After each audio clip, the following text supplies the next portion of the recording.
Hi hello, ഞാൻ Stona. Welcome back to our channel. ഒരു റോസിൻ്റെ കമ്പൗണ്ടാണ് ഇത്രയും റോസാ ചെടികൾ ഉണ്ടാക്കിയതെന്ന് പറഞ്ഞാൽ നിങ്ങൾ വിശ്വസിക്കുമോ?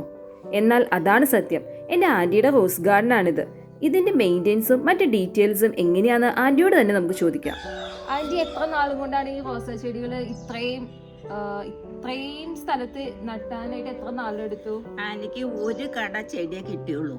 ആ ഒരു കട ചെടി നട്ട് അതിനെ പരിപാലിച്ച് വളം ചെയ്ത് നനച്ച് പിന്നെ അതിനെ കീടനാശിനി അടിച്ച് അപ്പം പിന്നെ അത് പൊട്ടി ഇങ്ങനെ വട്ടം വെച്ച് പൊട്ടി വളരും. അപ്പം ആ ഇള വന്നത് മുറിച്ച് ഇങ്ങനെ നട്ടാണ് ഇത്രയും സ്ഥലം അതിൻ്റെ ഇത് പിടിപ്പിച്ചെടുത്തത്. എത്ര നാളും കൊണ്ടാണ് ഇത്രയും ചെടികളായി? ഇതൊരു 6 മാസം മതി. അപ്പോഴത്തേനും ഇത് വെച്ച് ആ നാമ്പ് ഇങ്ങോട്ട് വന്നത് മുട്ടും കൊണ്ടാ വന്നെ.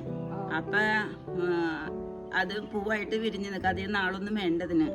പിന്നെ ശരിയായ പരിപാലനം വേണം. ഇതിന്റെ ഇവിടെയൊക്കെ കാണുന്ന ഈ വെളുത്ത പള്ളിക്കുത്ത് അത് മരുന്നടിച്ച് കളയണം.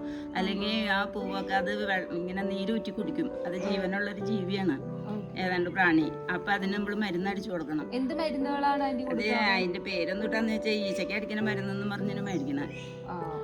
പിന്നെ എന്തൊക്കെ വളങ്ങളാ ഇതിന് കൊടുക്കുന്നത്? ഇതിന് ഇവിടെ വളം എന്ന് പറയുന്നത് കോഴിക്കാട്ടും മാത്രമേ ഉള്ളൂ. അത് മാത്രമേ ഇടുന്നുള്ളൂ. വേറെ ഒരു വളം നമുക്ക് ഇല്ല. കോഴിക്കാട്ടുണ്ട്, അതിടും.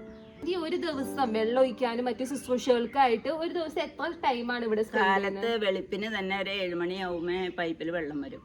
അപ്പൊ 2 മണിക്കൂർ നനയ്ക്കും. അത് കഴിയുമ്പോഴത്തേനും വെയിലാവും. പിന്നെ ഇവിടെ പറ്റില്ല. പിന്നെ വൈകുന്നേരം വെയിലാറി കഴിഞ്ഞ് കഴിയുമ്പോൾ ഇതിനകത്ത് തന്നെയാണ് ആൻറ്റി.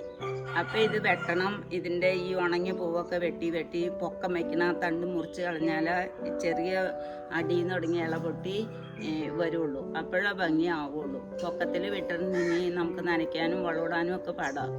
പിന്നെ അത് കൊള്ളില്ല, താണ് തന്നെ നിൽക്കണത്. പൊക്കം കുറഞ്ഞ് നിൽക്കണതാണ് ഭംഗി. അപ്പം അതങ്ങനെയാണ് ചെയ്യണത്.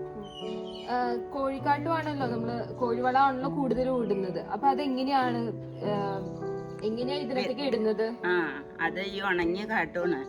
അപ്പൊ അത് നമ്മളിങ്ങനെ വെറുതെ ഇങ്ങനെ അങ്ങോട്ട് വിതറി ഇടുള്ളൂ. അത് പിന്നെ നനയുമ്പോ അത് അലന്ന് വളമായിട്ട് അതിന് കിട്ടിക്കോളും.